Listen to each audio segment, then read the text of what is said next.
Isang baryo ang napapabalitang pinamumugaran ng aswang. Nabalitaan naming magkakaibigan na magkakaroon ng fiesta malapit doon sa baryo.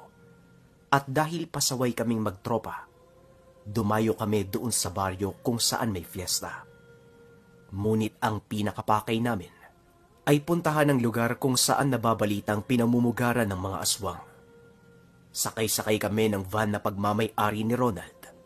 Bale, 3 kaming magkakaibigan. Ako, si Ronald, at si Cheska. Andito na tayo. Ano, tutuloy ko ba?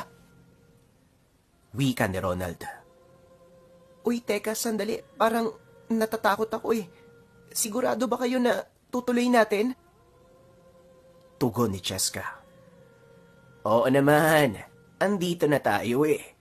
Ang layo ng biniyahe natin. Tapos ngayon pa ba tayo aatras? Sige na, buksan na yung pintuan. Bababa ako.